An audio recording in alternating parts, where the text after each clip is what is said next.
తెలంగాణ ముఖ్యమంత్రి రేవంత్ రెడ్డిని ఉత్తరప్రదేశ్ మాజీ సీఎం అఖిలేష్ యాదవ్ కలిశారు. హైదరాబాద్ నగరానికి వచ్చిన అఖిలేష్ జూబ్లీహిల్స్ లోని సీఎం రేవంత్ రెడ్డి నివాసానికి వెళ్లి ఆయనతో మర్యాదపూర్వకంగా భేటీ అయ్యారు. తాజా రాజకీయ పరిస్థితులపై చర్చించారు. తెలంగాణలో ప్రభుత్వం అమలు చేస్తున్న అభివృద్ధి సంక్షేమ కార్యక్రమాలను అఖిలేష్ కు వివరించారు సీఎం రేవంత్ రెడ్డి.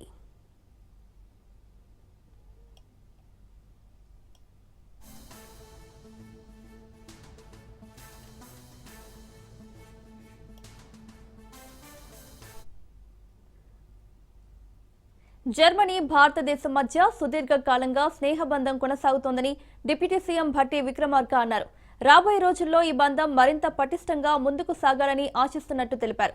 ప్రజాభవన్లో మంత్రి శ్రీధర్ బాబుతో కలిసి జర్మనీ పార్లమెంటు బృందంతో డిప్యూటీ సీఎం భేటీ అయ్యారు. తెలంగాణ రాష్ట్రంలో ఐటీ, డిఫెన్స్, ఫార్మా రంగాల్లో జర్మనీతో కలిసి పనిచేసేందుకు తెలంగాణ ప్రభుత్వం సిద్ధంగా ఉందని భట్టి విక్రమార్క అన్నారు. ఈ రంగాల్లో పెట్టుబడులు పెట్టండి, తెలంగాణ ప్రభుత్వం నుంచి పూర్తి సహకారం ఉంటుంది, కలిసి పనిచేద్దామని డిప్యూటీ సీఎం కోరారు. సైబర్ సెక్యూరిటీకి ప్రభుత్వం అత్యంత ప్రాధాన్యత ఇస్తోందని, దానికి అనుగుణంగా జిల్లాల్లో సైబర్ సెక్యూరిటీ బృందాలను ఏర్పాటు చేసినట్లు మంత్రి శ్రీధర్ బాబు తెలిపారు.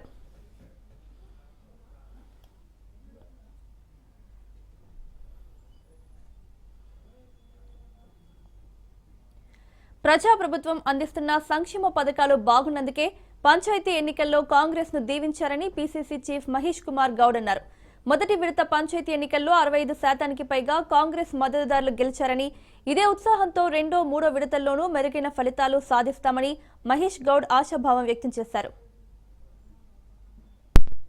సర్పంచ్ ఎలక్షన్స్ లో 4230 గ్రామ పంచాయతీలకు గాను ఎన్నికలు జరిగితే కాంగ్రెస్ మద్దతుతో పోటీ చేసినటువంటి సర్పంచులు దాదాపుగా 2600 పైచిలకు గెలిచినటువంటి సందర్భం. దాదాపు 61-62% సర్పంచులు కాంగ్రెస్ మద్దతుదారులు గెలిచినారు. దాదాపు 1000కి దగ్గరగా బీఆర్ఎస్ పార్టీ, 200కు దగ్గరగా బీజేపీ, దాదాపు 40-50 సిపిఐ, సిపిఎం లావులు, 260 చోట్ల ఇండిపెండెంట్లు, సిపిఎం 30 చోట్ల, దాదాపుగా 30 ప్లేస్లు సిపిఐ. ఈ లెక్కన దాదాపు 62% పైగా కాంగ్రెస్ మద్దతుదారులు, కాంగ్రెస్ బలపరిచిన వ్యక్తులు సర్పంచ్కి గెలిచినారు. మొదటి విడత గెలిచిన సర్పంచ్లందరికీ అభినందనలు. రాష్ట్ర ముఖ్యమంత్రి రేవంత్ రెడ్డి గారి నాయకత్వంలో గత 2 సంవత్సరాలుగా జరుగుతున్న అభివృద్ధి, సామాన్యుడికి అందుతున్నటువంటి సంక్షేమం పట్ల ప్రజలు సంతోషంగా ఉన్నారని చెప్పడానికి ఎన్నిక ఒక ఉదాహరణ. ఇది కాంగ్రెస్ కార్యకర్తల విజయం. రేవంత్ రెడ్డి గారి, ముఖ్యమంత్రి గారి నాయకత్వంలో మా మంత్రులు, శాసనమండలి సభ్యులు, శాసనసభ్యులు, పార్లమెంట్ సభ్యులు, కార్పొరేషన్ చైర్మన్స్, సీనియర్ కాంగ్రెస్ నాయకులందరూ కృషి వల్ల ఇవాళ ఇంత పెద్ద ఎత్తున ప్రజలు కాంగ్రెస్ మద్దతుదారులకు పట్టం కట్టినారు. యూపీ మాజీ సీఎం అఖిలేష్ యాదవ్ హైదరాబాద్ లో కేటీఆర్ ను కలిశారు. హైదరాబాద్ కు వచ్చిన అఖిలేష్ యాదవ్ కు మాజీ మంత్రి తలసాని, ఎంపీ వద్దిరాజు రవిచంద్ర, ఎమ్మెల్యేలు, ఎమ్మెల్సీలు స్వాగతం పలికారు. కేటీఆర్ హరీష్ రావుతో మర్యాదపూర్వకంగా భేటీ అయ్యారు. పలు కీలక అంశాలపై చర్చించారు.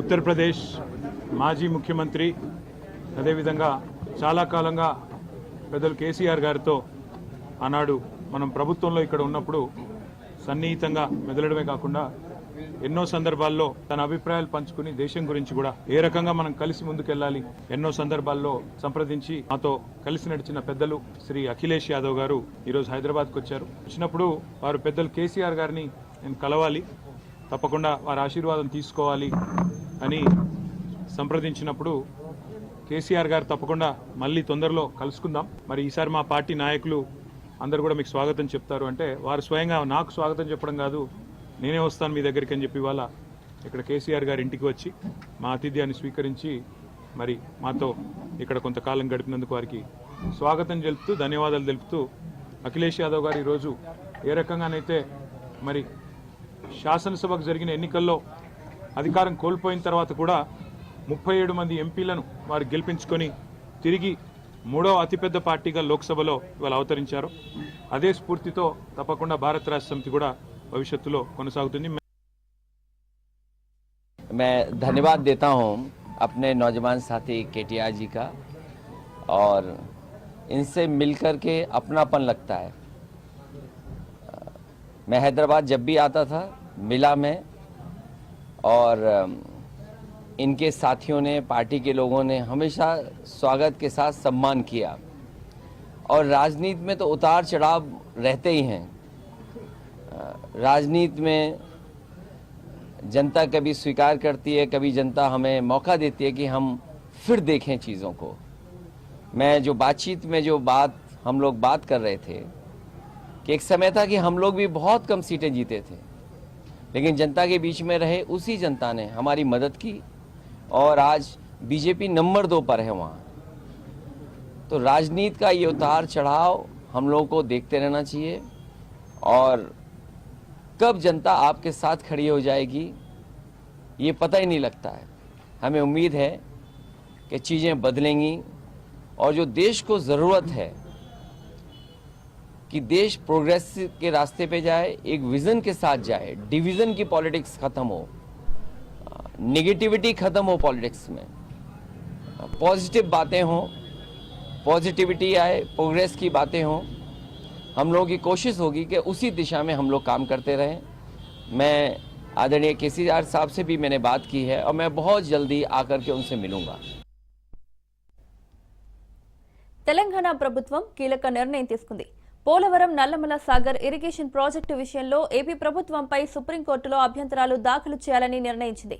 ఈ కేసుకు సంబంధించి సుప్రీంకోర్టులో తెలంగాణ తరపున ప్రాతినిధ్యం వహించాలని సుప్రీంకోర్టు సీనియర్ న్యాయవాది అభిషేక్ సింఘ్వీని తెలంగాణ రాష్ట్ర ప్రభుత్వం అభ్యర్థించింది.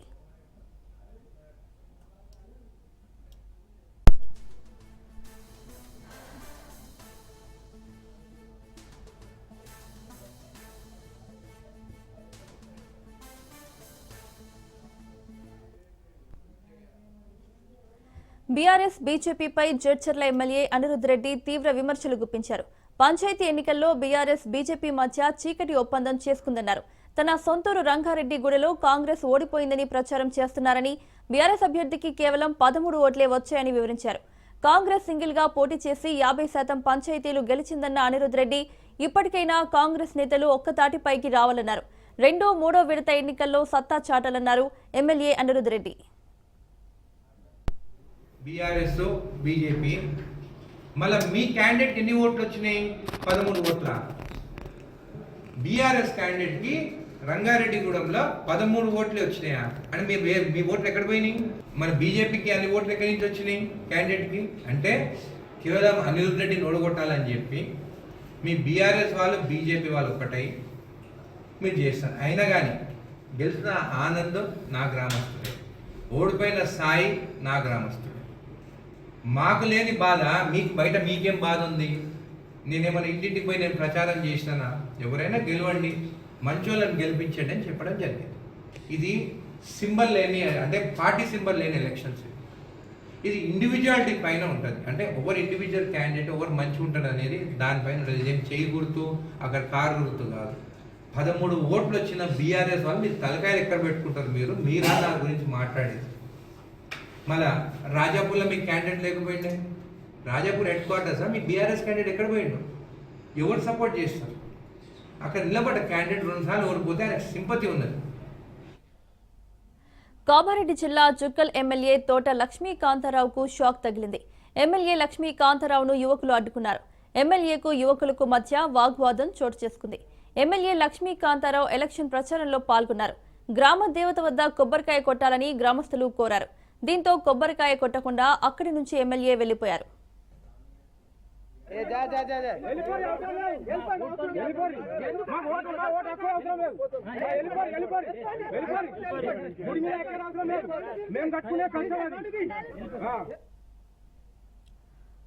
విశాఖలో కాగ్నిజెంట్ భవన నిర్మాణానికి సీఎం చంద్రబాబు శంకుస్థాపన చేశారు. స్వయంగా పారపట్టి మట్టి వేశారు. కాగ్నిజెంట్ కు కాపులుపాడ ఐటీ హిల్స్ లో 21.31 ఎకరాలు 1583 కోట్ల పెట్టుబడులు పెట్టనుంది కాగ్నిజెంట్. కాగ్నిజెంట్ ద్వారా 8,000 మందికి ఉపాధి లభించనుందని తెలిపారు సీఎం. విశాఖ లాంటి సుందరమైన నగరం మరొకటి లేదన్నారు. విశాఖను నెక్స్ట్ లెవెల్ కు తీసుకెళ్తానన్నారు. త్వరలోనే మరిన్ని ఐటీ సంస్థలు వస్తాయన్నారు. కాగ్నిజెంట్ కు విశాఖ బిగ్గెస్ట్ సెంటర్ కావాలన్నారు చంద్రబాబు.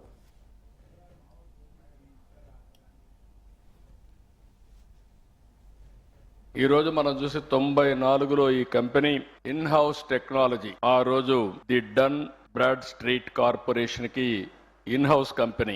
అక్కడి నుంచి 98లో దీన్ని సెపరేట్ చేసి 96లో సెపరేట్ చేసి 98లో ఫస్ట్ టైం పబ్లిక్ ఇష్యూకి వెళ్ళారు. ఎంత ఫాస్ట్ గా గ్రో అయ్యారంటే ఈ రోజు ప్రపంచం అంతా వెళ్ళారు. ఇండియాలో అయితే 5 సెంటర్లు, చెన్నై, హైదరాబాద్, పూణే, బెంగళూరు, ఇప్పుడు కలకత్తా. ఇప్పుడే వాళ్ళు చెప్పారు, హైదరాబాద్ లో ఆ రోజు నేను వేసిన ఎకో సిస్టమ్ తో ఈ రోజు 75,000 మంది హైదరాబాద్ లో పనిచేస్తున్నారంటే అది వాళ్ళ యొక్క ఫాస్ట్ మూవింగ్ అప్రోచ్. ఈ రోజు $34 బిలియన్ మార్కెట్ క్యాప్ ఉంది. వీళ్ళన్ని రంగాల్లో కూడా ఫ్యూచరిస్టిక్ రంగాల్లో health sciences, financial services, products and resources, communication, media and technology అన్నిట్లో ఉన్నారు. ఈ రోజు ఇండియాలో చూస్తే 2,41,500 మంది ఇండియా నుంచే పనిచేస్తారు. అంటే వీళ్ళ మొత్తం ఆర్గనైజేషన్ లో 80% దగ్గర ఇండియన్స్ పనిచేస్తున్నారంటే కడాన చీఫ్ కూడా ఇండియన్ అంటే that is this power of Indians అని చెప్పి కూడా నేను మీకు తెలియజేస్తున్నా. ఇండియాలో మీరు చూస్తే ఇక్కడికి వచ్చినప్పుడు బిగ్గెస్ట్ కంపెనీస్ ఎక్సెంచర్ 3 లక్షల. విశాఖ జిల్లా మధురవాడలో మంత్రి నారా లోకేష్ పర్యటించారు. సుమారు 3,000 కోట్లతో రూపుదిద్దుకుంటున్న పలు ఐటీ సంస్థలకు శంకుస్థాపన చేశారు. ఈ కార్యక్రమంలో విశాఖ ఎంపీ శ్రీ భరత్, ఎమ్మెల్యే గంటా పాల్గొన్నారు. గత ప్రభుత్వంలో కూటమి ప్రభుత్వం యాజమాన్యంతో ఎలాంటి లావాదేవీలు చేయదన్నారు. కంపెనీలు తమ కార్యకలాపాలపై దృష్టి పెడుతుందన్నారు మంత్రి నారా లోకేష్. రాష్ట్ర ప్రభుత్వం ఐటీకి ఇస్తున్న ప్రాధాన్యతతో ఇతర రాష్ట్రాలు అసూయ చెందుతున్నాయన్నారు. విశాఖ ప్రజలు రౌడీలను తరిమివేశారని, ఇప్పుడు విశాఖ ఒక ఎకనామిక్ రీజన్ గా మారిందన్నారు.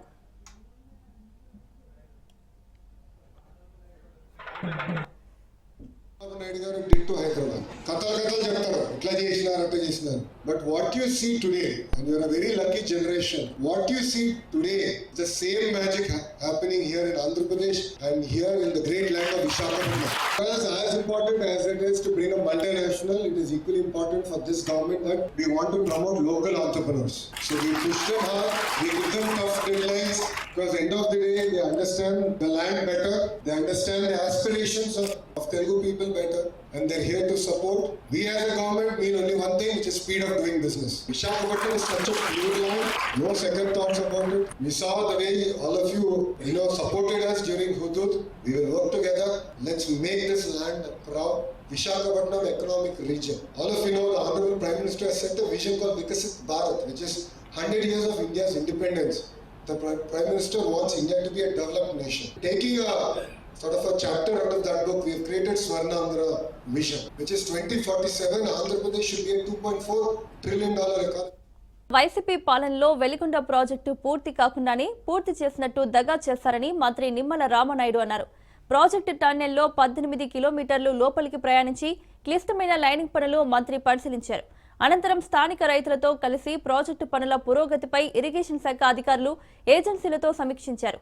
ప్రాజెక్టును నామమాత్రంగా ప్రారంభం చేసి జాతికి అంకితం చేసిన జగన్ చరిత్రహీనుడిగా మిగిలిపోయాడని మంత్రి నిమ్మల విమర్శించారు. కూటమి ప్రభుత్వం అధికారంలోకి వచ్చాక హెడ్ రెగ్యులేటర్ 2,200 క్యూబిక్ మీటర్ల కాంక్రీట్ పనులు పూర్తి చేశామన్నారు. లక్ష్యం మేరకు వెలిగొండ ప్రాజెక్టు పనులు 2026 నాటికి పూర్తి చేసి నల్లమల సాగర్ను కృష్ణా జలాలతో నింపుతామని మంత్రి నిమ్మల రామనాయుడు హామీ ఇచ్చారు.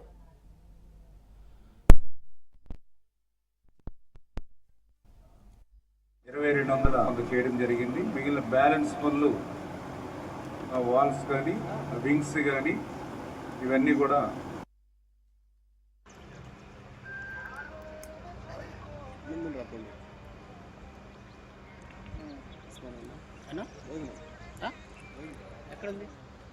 వాళ్ళే.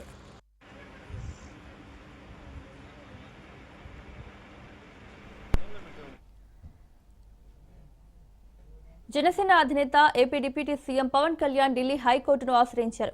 సోషల్ మీడియా వేదికగా కొందరు తన వ్యక్తిగత హక్కులకు భంగం కలిగిస్తున్నారని పవన్ పిటిషన్ వేశారు.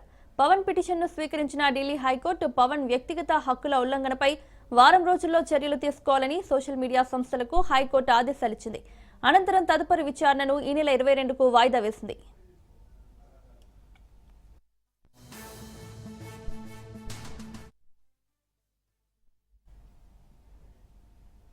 ఫోన్ ట్యాపింగ్ కేసులో కీలక పరిణామం చోటు చేసుకుంది. సిట్ ముందు మాజీ SIB chief Prabhakar Rao surrender అయ్యారు. ఈ కేసులో ప్రధాన నిందితుడిగా ఉన్న ప్రభాకర్ రావును లొంగిపోవాలని సుప్రీం ఆదేశించింది. దీంతో జూబ్లీహిల్స్ ఏసీపీ ముందు ప్రభాకర్ రావు సరెండర్ అయ్యారు.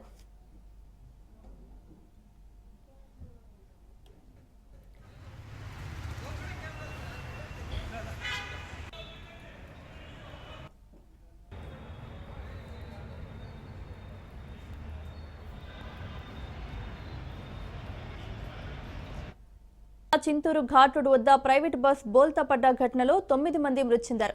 20 మందికి పైగా గాయపడ్డారు. క్షతగాత్రులను భద్రాచలం ప్రభుత్వాసుపత్రికి తరలించారు.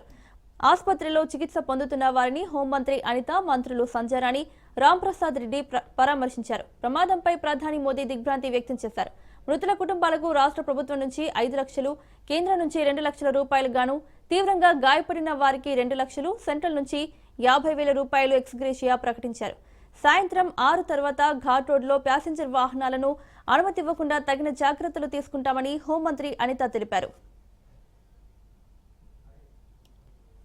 ఉన్నారు కొంతమంది పలమనేరు టౌన్ నుంచి కూడా ఉన్నారు. సో ఓవరాల్ గా 37 మెంబర్స్ విత్ డ్రైవర్ తో కలిపి 37 మెంబర్స్ అందులోని ప్రయాణం చేస్తున్నారు. 2 డ్రైవర్లతో కలిపి అందులోని 9 మంది మృతి చెందడం జరిగింది. అందులో పలమనేరు టౌన్ నుంచి ఒక 2, చిత్తూరు టౌన్ నుంచి ఒక 2, అదేవిధంగా తిరుపతి నుంచి ఒకరు, తెనాలి నుంచి ఒకరు, బెంగళూరు నుంచి ఒకరు, ఇంకొక బెంగళూరు నుంచి ఇంకొకరు, నరసింహపల్లి విలేజ్, తానవనంపల్లి మండలం, చిత్తూరు డిస్ట్రిక్ట్ అక్కడ నుంచి ఒకరు. అంటే ఓవరాల్ గా 5 మహిళలు, 4 పురుషులు ఇందులోనే చనిపోవడం జరిగింది.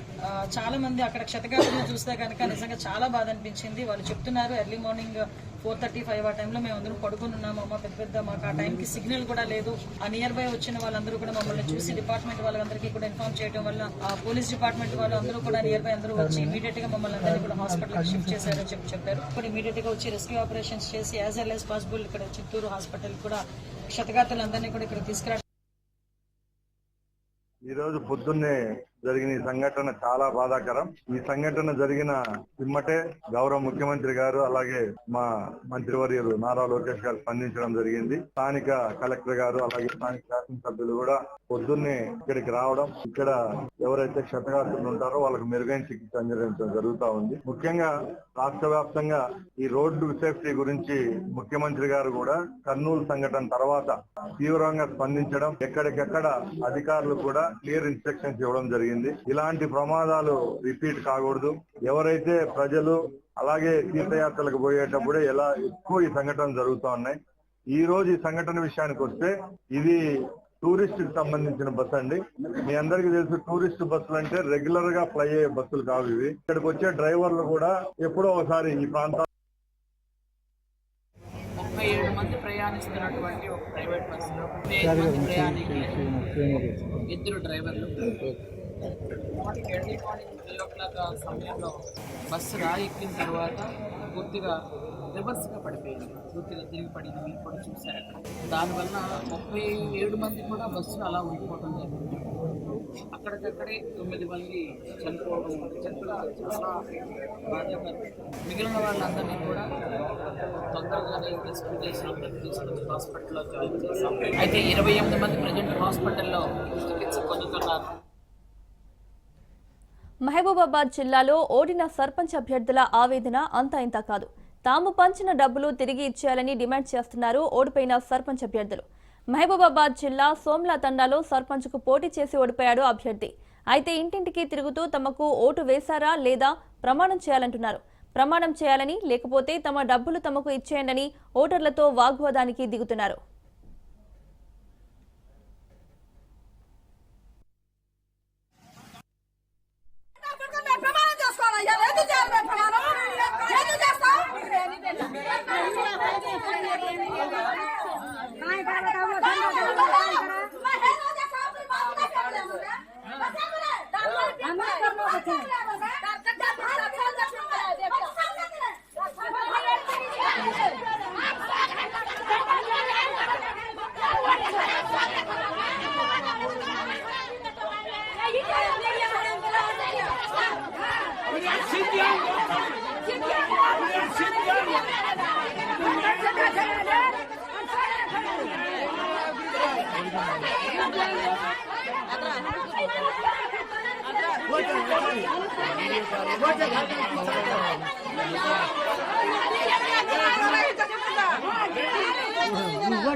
శనివారం సాయంత్రం ఉప్పల్ స్టేడియంలో international football star Messi match జరుగుతోంది.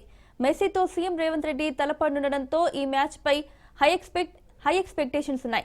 ఈ మ్యాచ్ కు సంబంధించి ప్రేక్షకులకు రాచకొండ పోలీస్ కమిషనర్ సుధీర్ బాబు పలు సూచనలు చేశారు. ఉప్పల్ స్టేడియంలో 39,000 సీటింగ్ కెపాసిటీ ఉందన్నారు. టికెట్ ఉన్నవాళ్లు మాత్రమే మ్యాచ్ కు రావాలని సూచించారు.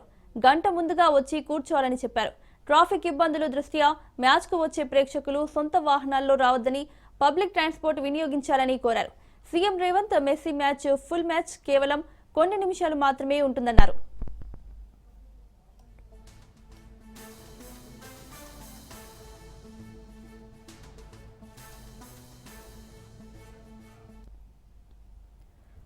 ఇందులో భాగంగా రాహుల్ గాంధీ శనివారం హైదరాబాద్ రానున్నారు. Messi versus CM Revanth Reddy match ను వీక్షించనున్నట్లు తెలుస్తోంది.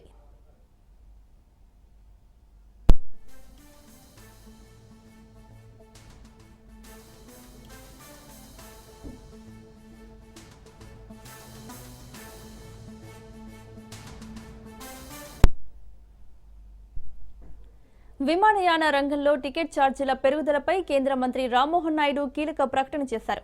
ఈ రంగంలో ఏడాది పొడవునా టికెట్ ఛార్జీలపై పరిమితి విధించడం సాధ్యం కాదని ఆయన స్పష్టం చేశారు.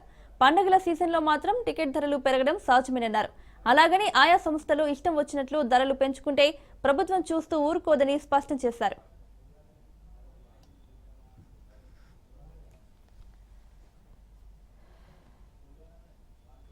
We wanted to see, because there is a lot of discussion on capping of fares, let us see if we can cap the fares to a certain extent, what kind of benefit it is being given to the ultimate consumer or the passenger, and how is the viability of the airlines.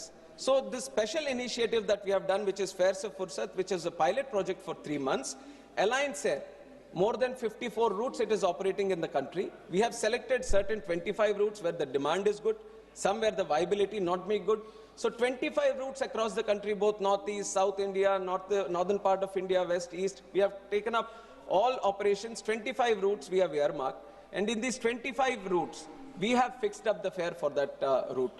And now, in these 3 months, it is still ongoing until December 31st, this Fares Se Fursat scheme is going on. And we want to observe. Now, if I have capped the fares, how is it benefiting the passenger is one?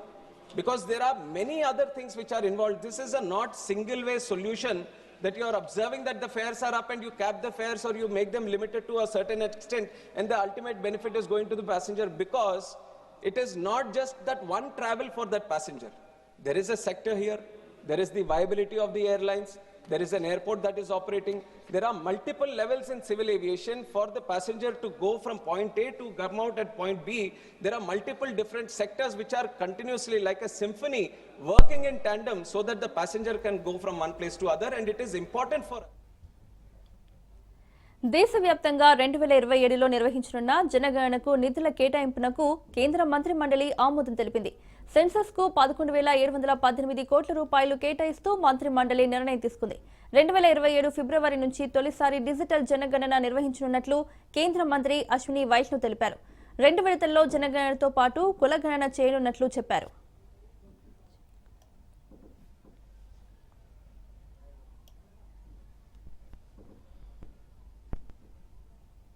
आज cabinet में 3 बहुत बड़े फैसले लिए गए हैं, बहुत महत्वपूर्ण फैसले लिए गए हैं माननीय प्रधानमंत्री श्री नरेंद्र मोदी जी की अध्यक्षता में। सबसे पहले सेंसस 2027, जो कि एक बहुत बड़ी एक्सरसाइज है और विश्व की सबसे बड़ी एडमिनिस्ट्रेटिव और स्टैटिस्टिकल एक्सरसाइज मानी जाती है, उसके लिए बजट अप्रूव हुआ है 11,718 करोड़ रुपीस का। दूसरा, कोल सेक्टर में यानी हमारी एनर्जी सिक्योरिटी के लिए बड़ा रिफॉर्म किया गया है कोल सेतु के माध्यम से। और तीसरा, किसानों के वेलफेयर के लिए माननीय प्रधानमंत्री जी की सरकार प्रतिबद्ध है और 11 वर्षों में कई बड़े स्टेप्स लिए हैं। उसी कड़ी में आज एक बहुत बड़ा सेफ्टी नेट का एमएसपी कोपरा के लिए अप्रूव हुई है। రేపు బీజేపీ జాతీయ అధ్యక్ష పదవికి నామినేషన్లు వేయనున్నారు. ఈ నెల 14న బీజేపీ జాతీయ అధ్యక్షుడిని ఎన్నుకోనున్నారు. జాతీయ కార్యవర్గ సభ్యులకు నామినేషన్లు వేసే అవకాశం కల్పించారు. బీజేపీ అధ్యక్ష రేసులో ధర్మేంద్ర ప్రధాన్, భూపేంద్ర యాదవ్ రేసులో ఉన్నారు.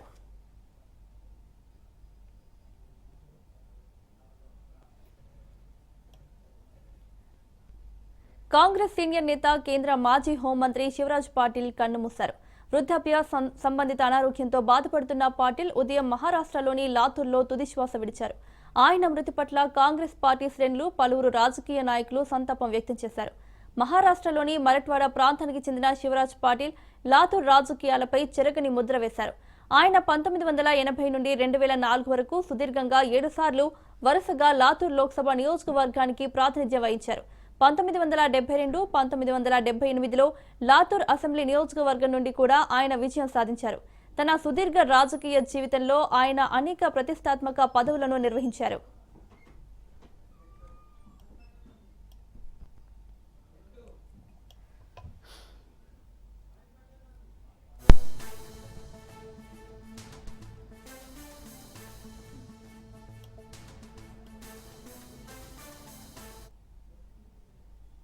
ఆస్ట్రేలియా అధికారులు విడుదల చేసిన హృదయ విదారకర దృశ్యాలు ఎవరి గుండెల్లోనైనా దడ పుట్టిస్తాయి. 15,000 అడుగుల ఎత్తులో విమానం నుంచి దూకిన స్కై డైవర్ పారాచూట్ ఒక్కసారిగా విమానం తోకకు చిక్కుకొని 1000 మీటర్ల దూరం గాలిలో తోలుతూ ప్రాణాల కోసం పోరాడిన క్షణాలు ఇప్పుడు ప్రపంచాన్ని ఆశ్చర్యపరుస్తున్నాయి, భయపెడుతున్నాయి, కలవరానికి గురి చేస్తున్నాయి. సెప్టెంబర్లో కైన్స్ దక్షిణంలో జరిగిన ఈ ఘటనలో స్కై డైవర్ అద్భుతంగా ప్రాణాలతో బయటపడటం నిజంగా అదృష్టం. రవాణా భద్రత వాచ్డాగ్ దర్యాప్తు పూర్తి చేసిన తర్వాత ఈ వీడియోను తాజాగా విడుదల చేసింది.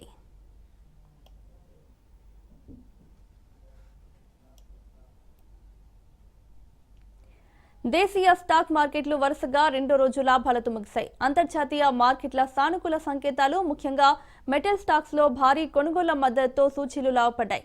ట్రేడింగ్ ముగిసే సమయానికి సెన్సెక్స్ 449 పాయింట్లు పెరిగి 85,267.66 వద్ద స్థిరపడింది. నిఫ్టీ కూడా 148 పాయింట్లు లాభపడి 26,046 వద్ద ముగిసింది.